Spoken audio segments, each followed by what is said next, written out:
Queridos irmãos, Pai do Senhor Jesus, eu quero louvar a Deus pela oportunidade de estarmos aqui uma vez mais, podermos ministrar uma lição da nossa escola bíblica dominical para você, que nos acompanha aí pela rede social, pelo canal do YouTube, AD Trindade. Deus possa abençoar a sua vida. Quero louvar a Deus já de antemão pela vida do nosso superintendente, pastor Jairo, toda a equipe da EBD, também ao nosso pastor Benjamin e a toda a diretoria da igreja. Nossa lição desse trimestre tais como título Transformando as adversidades em cenários de milagres e vitórias.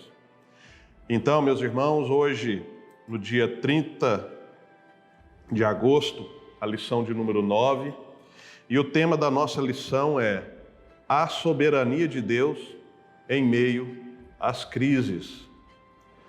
Um tema muito pertinente, importante para o momento que nós estamos vivendo. Tantas dúvidas, questionamentos, perguntas que nos vêm à nossa mente, mas de antemão eu quero já te afirmar que no meio das crises, seja ela qual for, seja a crise financeira, seja uma crise sanitária como nós estamos atravessando agora, seja nas mais diversas crises, a soberania de Deus, ela não é abalada de forma alguma. Deus continua soberano e os seus propósitos, olha, acredite, Deus tem propósitos até mesmo no meio da crise. Queridos, eu quero ler com vocês o texto áureo que está no livro do profeta Isaías, capítulo de número 26 e o versículo de número 3, que diz assim: Tu conservarás em paz aquele cuja mente está firme em ti, porque ele confia em ti. A verdade aplicada da nossa lição diz assim, que a confiança em Deus nos faz perseverar nos propósitos de Deus, mesmo na crise. Então, olha que coisa maravilhosa, né? A confiança em Deus nos faz perseverar, mesmo em momentos de crise. Os objetivos da lição, o primeiro deles é ressaltar que a verdadeira paz só é possível em Deus. O segundo diz assim, ensinar que em meio às crises o Senhor nos socorre. E o último objetivo é mostrar segredos para vencer as crises. Quero convidar você que está aí a lermos o nosso texto de referência, que está no livro de Esther, capítulo de número 3, a partir do versículo 8 até o 11. E diz assim a palavra de Deus, Esther 3, 8 ao 11. E Amã disse ao rei Assuero: existe espalhado e dividido entre os povos, em todas as províncias do teu reino, um povo cujas leis são diferentes das leis de todos os povos e que não se cumpre as leis do rei, pelo que não convém ao rei deixá-lo ficar. Se bem parecer ao rei, escreva-se que os matem. Eu porei nas mãos dos que fizerem a obra de 10.000 talentos de prata, para que entrem nos tesouros do rei. Versículo 10. Então tirou o rei o anel da sua mão e deu a Amã, filho de Amedata, o Agagita, adversário dos judeus. E disse o rei a Amã: essa prata te é dada, como também esse povo, para fazeres dele o que bem parecer aos teus olhos. Meus irmãos e irmãs que nos acompanham nessa manhã de domingo, eu quero dar início aqui dizendo que O momento aqui do texto, ele vem para nós trazendo essa imagem de um momento de crise. Nós conhecemos a história, e para você que está nos acompanhando aí pelo canal do YouTube, talvez não conheça a história contida aqui no livro de Esther. Esse momento aqui é onde o rei Assuero dá ordem para que o povo judeu fosse exterminado. Um complô, um plano ardiloso aqui, né, tramado contra o povo judeu para matá-los. Aquela história, né, do antissemitismo já havia, mesmo antes do Hitler, que foi o que Hitler, né, Adolf Hitler fez, tentar exterminar o povo judeu.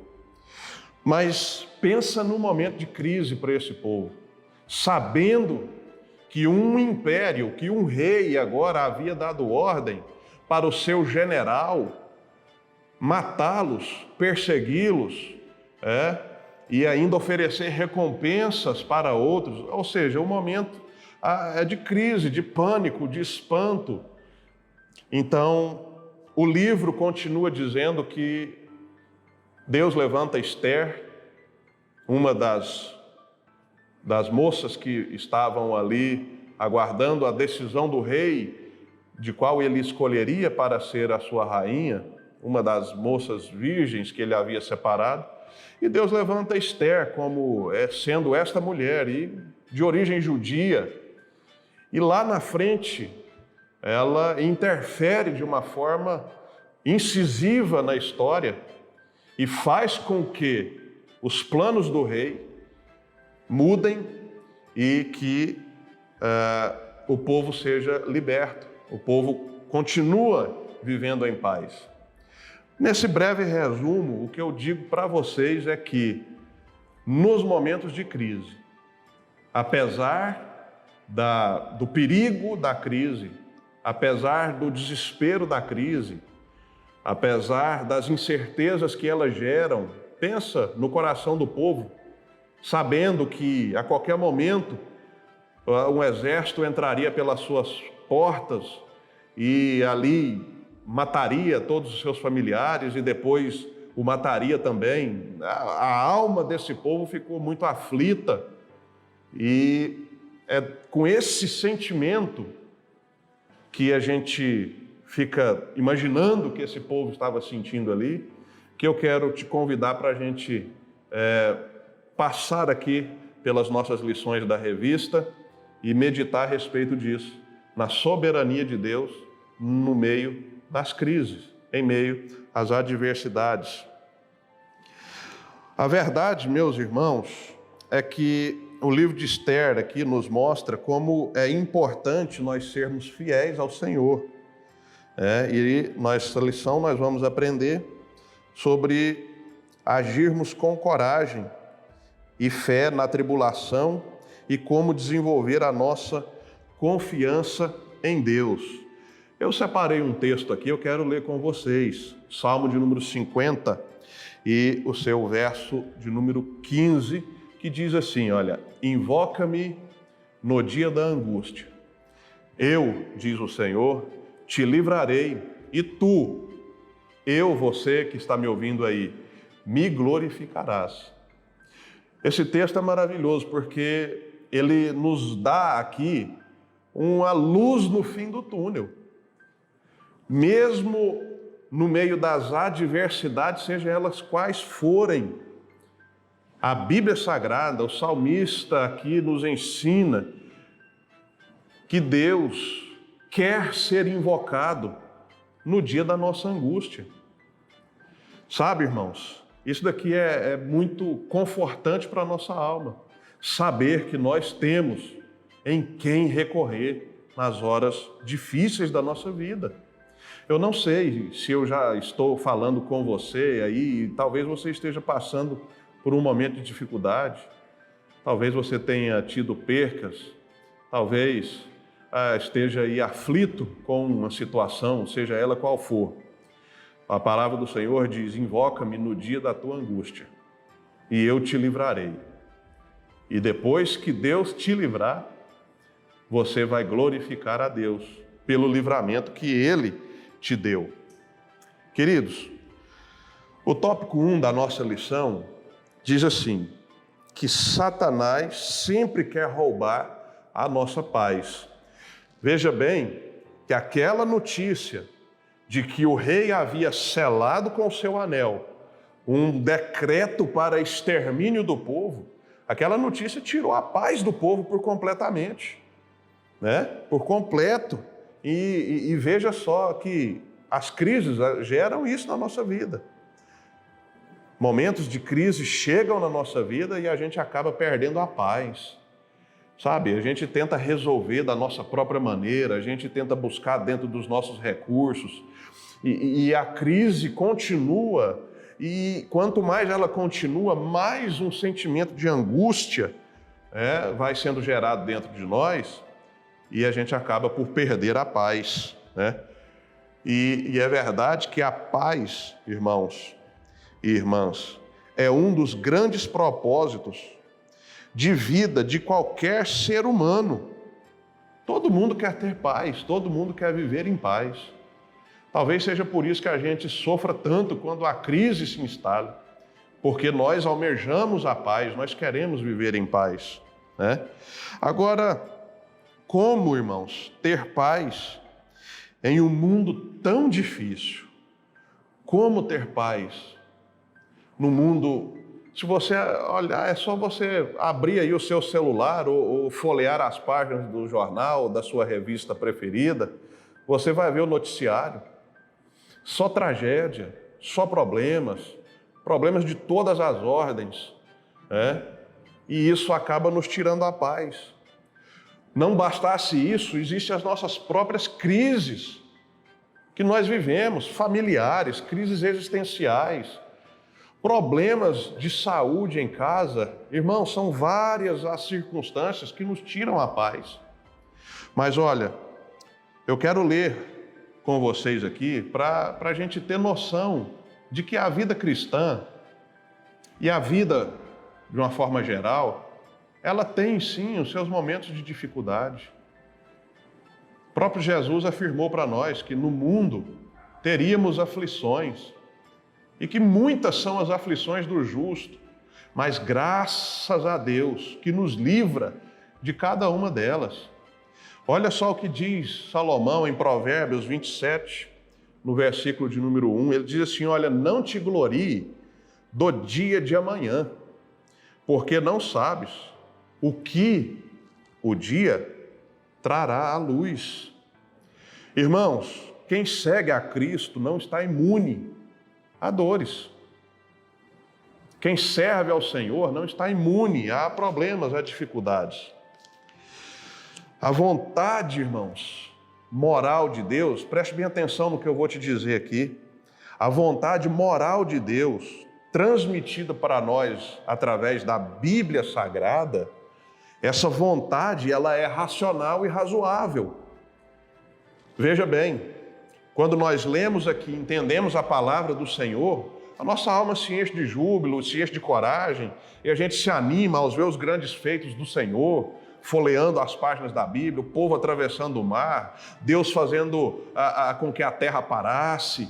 São tantos os milagres que Deus fez para livrar o seu povo. E quando a gente vê isso aqui, para nós é racional e razoável. O problema é as circunstâncias em que nós devemos confiar em Deus. Essas circunstâncias é que costumam parecer para nós, para mim, para você, irracionais e inexplicáveis. Como, irmãos? É uma pergunta que já permeou o meu coração e talvez esteja aí permeando o seu, esteja na sua mente. Como confiar em Deus quando o problema é comigo? Quando eu sou vítima de uma catástrofe? Quando eu sou vítima de uma perca na família? quando eu sou vítima de uma injustiça, de uma traição, quando o problema é comigo e eu não vejo saída, como confiar em Deus? As circunstâncias, a questão não está em Deus, mas é as circunstâncias que nós atravessamos, os momentos de crise, é que nos fazem pensar a respeito disso, né? A verdade é que Deus sempre tem um plano. Nas crises, meus irmãos, tudo que acontece conosco, nada disso surpreende a Deus. Nada disso surpreende a Deus. Deus não fica surpreso com as nossas tragédias, nem tampouco com os nossos pecados. Mas veja bem, eu quero ler aqui com vocês o texto que está aqui no livro de Esther, no capítulo 4, e no versículo de número 14, que diz assim, ó, a parte B desse versículo, diz assim, ó, Mardoqueu falando para Esther, e quem sabe se para essa conjuntura, né, para uma conjuntura como esta, é que foste elevada como rainha. Ou seja, Esther havia sido elevada ao posto de rainha, mas no mesmo momento, ao passo disso, o povo agora, e ela também, porque ela era judia, está sentenciada à morte por um decreto selado pelo anel do rei. Para os momentos de crise, Deus sempre tem um escape. Deus sempre tem um alívio, certo? Deus sempre tem um alívio para nós nos momentos de escape, nos momentos de crise. Esther aqui, Mardoqueu, com a visão espiritual que tinha, ele olha para ela e diz assim, olha, quem sabe foi para esse tempo, intercede lá pelo povo. Talvez esse seja o motivo. E olha que a crise também, Deus usa aquela crise como um motivo para mostrar a sua grandeza, para mostrar para o povo que ele ainda continua controlando tudo, que nada saiu do controle das suas mãos. Os momentos de crise servem para nos ensinar lições extraordinárias, grandes lições para a minha e para a sua vida, né? O texto continua aqui da nossa revista, no tópico 1.1, e diz assim que a família, ela é o nosso refúgio, é a nossa paz, né? E o texto que nós lemos diz que Mardoqueu sempre estava próximo, mesmo quando Esther estava lá no harém do rei, Mardoqueu sempre se fazia presente. E esse próximo aqui, meus irmãos, significa que Mardoqueu estava sempre cuidando de Esther. Esther era prima, mas ele a tinha como filha. Foi ele quem a criou. E eu achei interessante o nosso comentarista aqui falar a respeito disso, né? Porque como manter, foi a pergunta do tópico passado, como manter a paz nos momentos de crise. E a família entra aqui como sendo um alicerce imprescindível para que haja paz nos momentos de crise. Porque se a crise não for na família, se ela for exterior à família, nós precisamos e muito recorrer à família para podermos atravessar esses momentos de crise. E olha, isso daqui nos dá uma grande lição, porque Mardoqueu cuidava. Nós temos que cuidar da nossa família.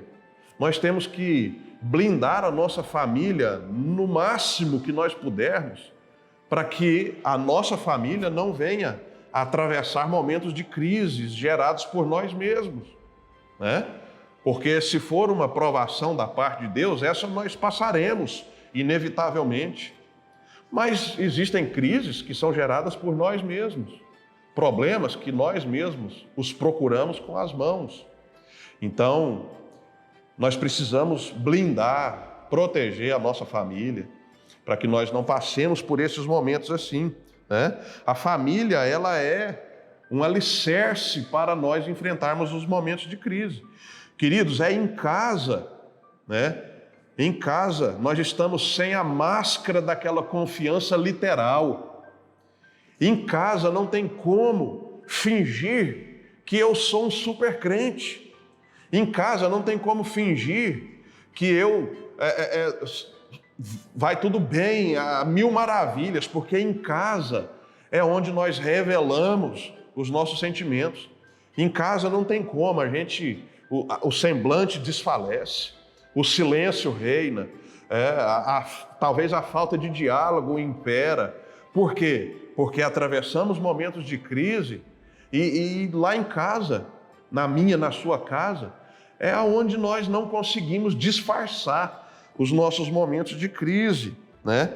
Mardoqueu cuidava da sua família porque ele sabia em quem ele cria e ele sabia em quem ele confiava, né? Deixa eu te dizer uma coisa, é em casa que nós exercemos a nossa confiança em Deus. Eu fiz questão de escrever isso aqui enquanto eu meditava a respeito dessa lição. É em casa que nós exercemos a nossa confiança em Deus. Porque, caso contrário, meus irmãos, nós pereceremos em nós mesmos. O que eu quero dizer com isso? É que dentro de casa é que nós temos que ser o exemplo de confiança. Está tudo difícil. Talvez eu perca o meu emprego, talvez a enfermidade bata a minha porta, talvez a crise financeira chegue, talvez uma crise espiritual, há filhos rebeldes, problemas conjugais, mas eu tenho que ser exemplo na minha casa e você tem que ser exemplo na sua casa de quem confia em Deus. Porque o alicerce da nossa família é quem nos sustentará nos momentos de crise. Então, meus irmãos, essa é uma grande verdade que nós aprendemos, porque é em casa, porque é muito fácil eu vim aqui e nesse vídeo aqui falar de confiança em Deus, e na igreja falar de confiança em Deus, você que está aí dá conselhos para alguém, confiar em Deus, mas o problema é quando nós precisamos confiar em Deus, né? Então nós temos que ser exemplos dentro da nossa casa, de quem confia em Deus. Ei, talvez se você está passando por alguma situação aí, que a sua fé esteja abalada, que você esteja aí numa angústia e não saiba qual decisão tomar, não saiba para onde ir, não saiba o que fazer, deixa eu te dizer, confia em Deus, espera nele e o mais ele fará. É assim que diz a palavra do Senhor.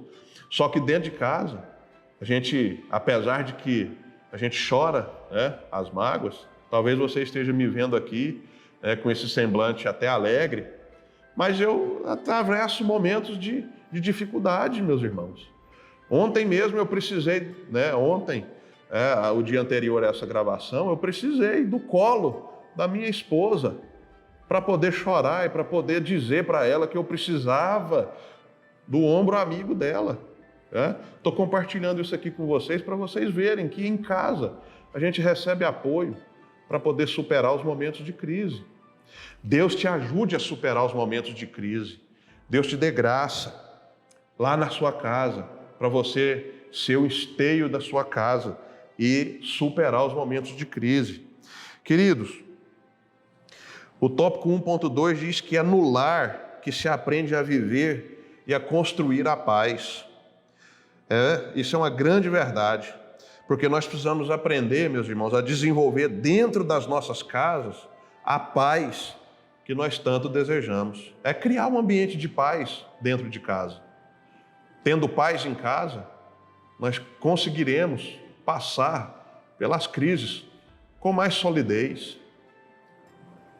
O tópico 1.3 diz assim, e eu achei isso aqui muito interessante, que não existe algo mais valioso do que a paz.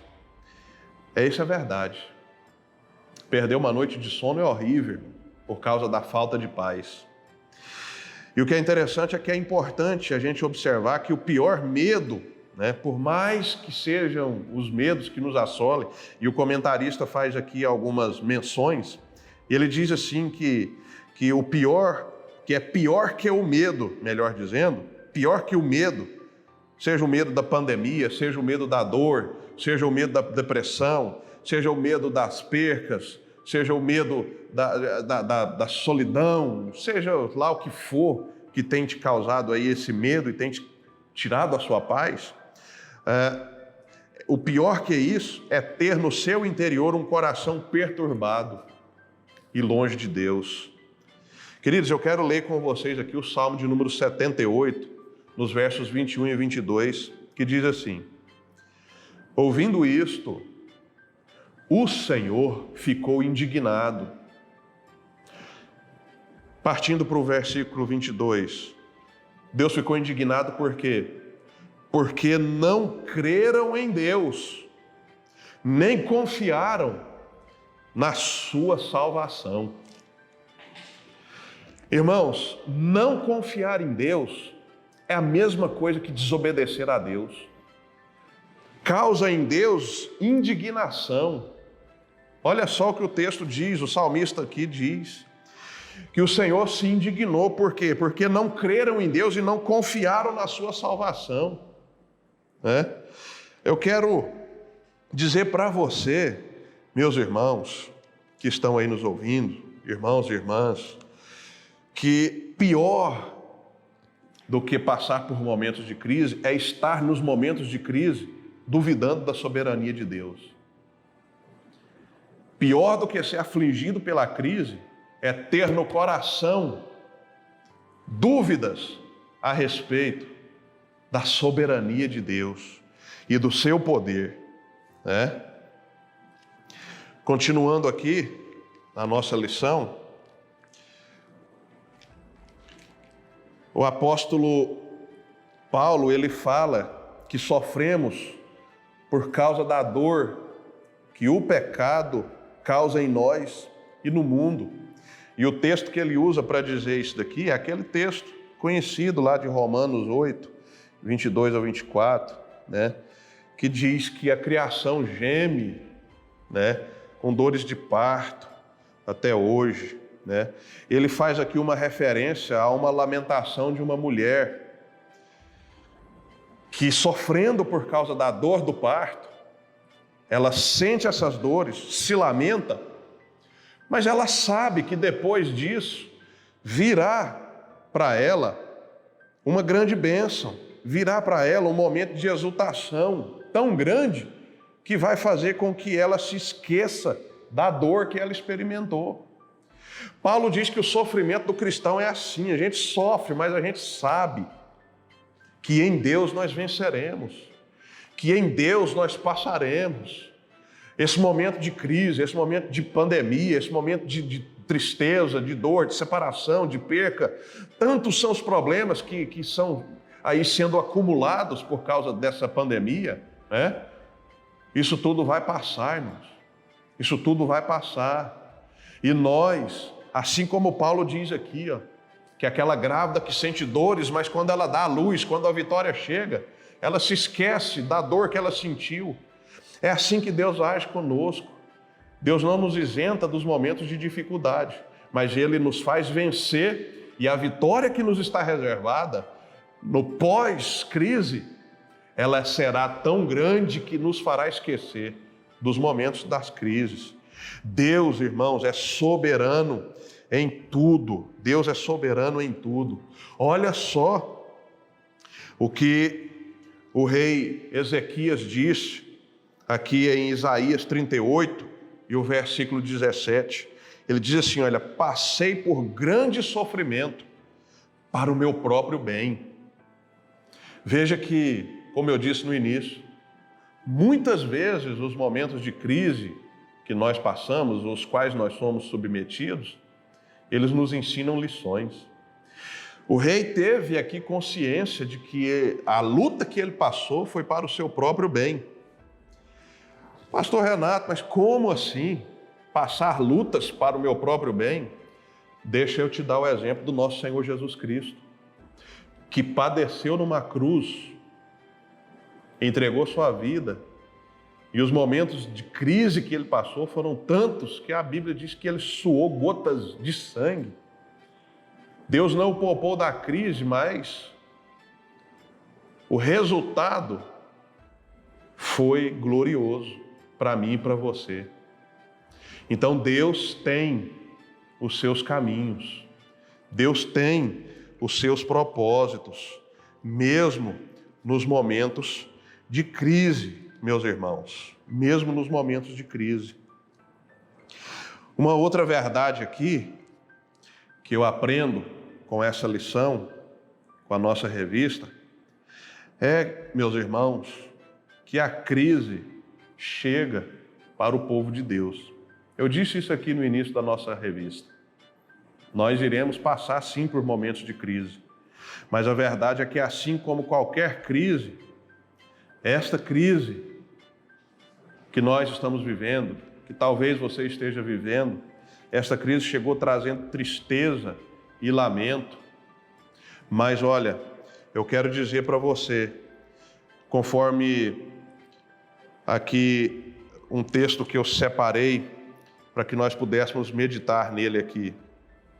Lamentações de Jeremias, capítulo 3, versículos 32 e 33. A palavra do Senhor diz assim: pois ainda que entristeça a alguém, falando de Deus aqui, pois ainda que entristeça a alguém, usará de compaixão, segundo a grandeza das suas misericórdias, porque não aflige nem entristece de bom grado os filhos dos homens. Deus não tem prazer nas nossas crises. Apesar de Deus permiti-las, mas Ele não tem prazer nas crises, nas dificuldades, nas dores, das quais eu e você passamos. E o texto diz aqui que Ele usará de compaixão segundo a grandeza das suas misericórdias. Ah, irmãos, não importa o tamanho da crise, não importa o tamanho do sofrimento, não importa quão dolorida seja a nossa dor, Deus é maior que tudo isso e segundo a grandeza da sua misericórdia, Ele irá nos socorrer, Ele usará de compaixão para conosco, meus irmãos. Isso aqui é fantástico, isso é glorioso, porque nós podemos ter paz, nós podemos sentir paz no meio das crises. Salomão disse aqui em Eclesiastes, capítulo 7, o versículo 13, ele diz assim, olha, considera as obras de Deus, pensa nas obras de Deus. Pensou aí em todas elas? E aí ele diz assim, quem poderá endireitar o que ele fez torto? Esse texto aqui, irmãos, diz que momentos tortos na nossa vida acontecem e são permissão de Deus.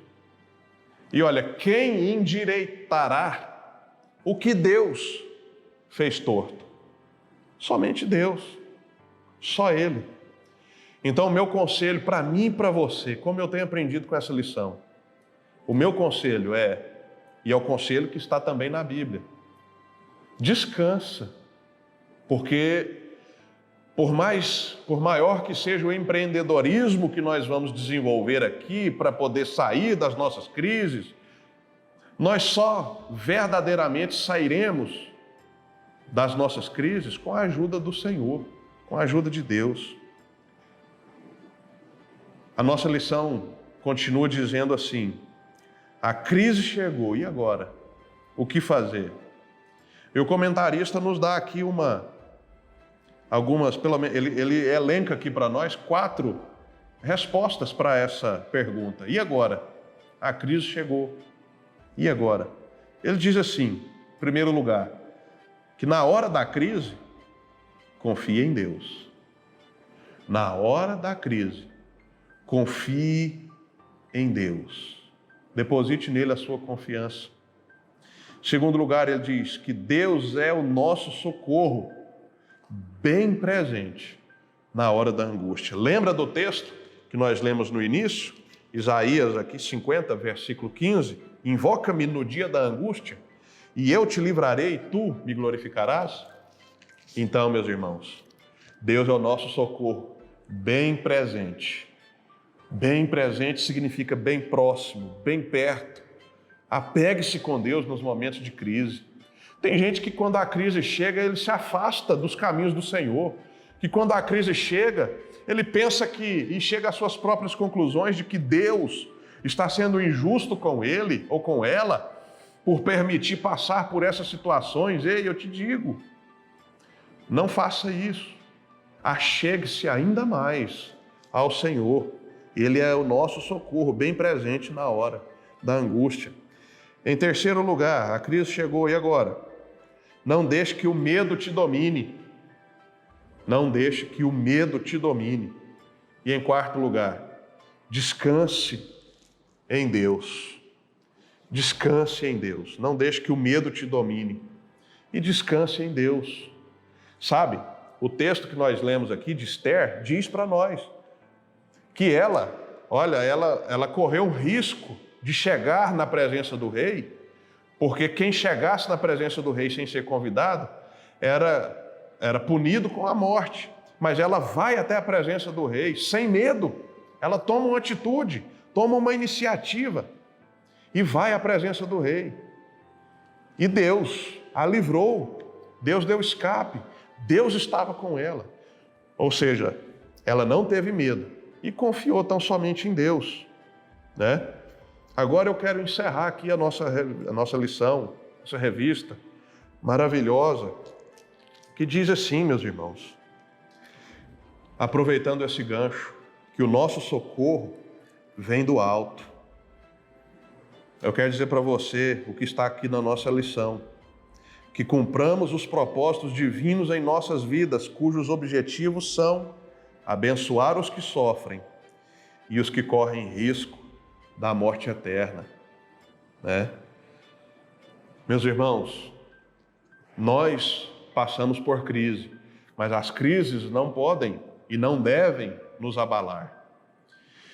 E mesmo em meio às crises, você e eu devemos nos lembrar que nós temos propósitos divinos na nossa vida.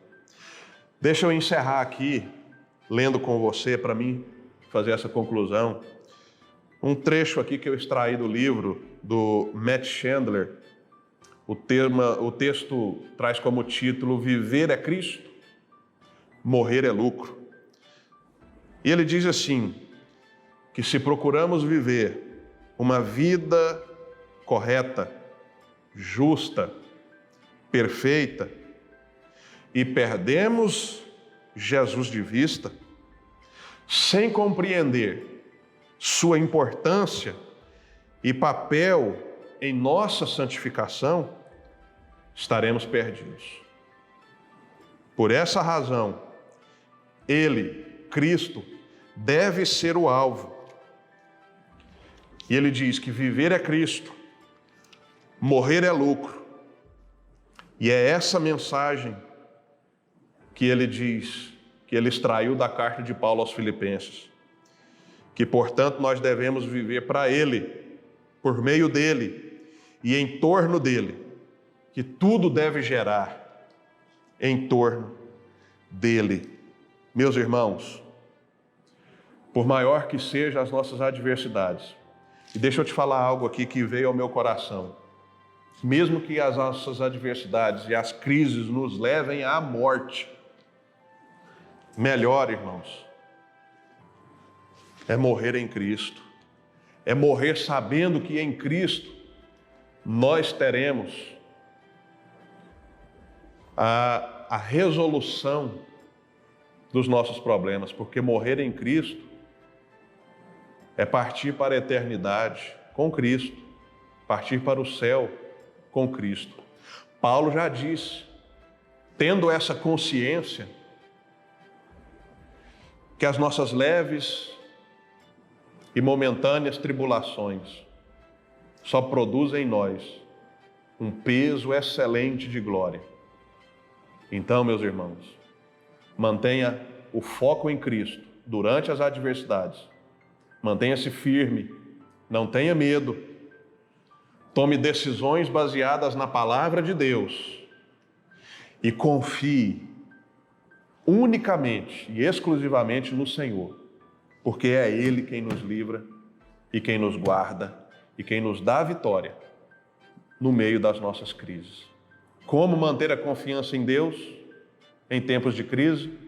Reconhecendo que Ele é soberano em tempos de bonança e em tempos de crise, e que tudo está no controle dEle. E assim nós podemos glorificar a Deus nessa hora, por essa lição maravilhosa, e eu glorifico a Deus pela sua vida. Quero orar por você e já encerro.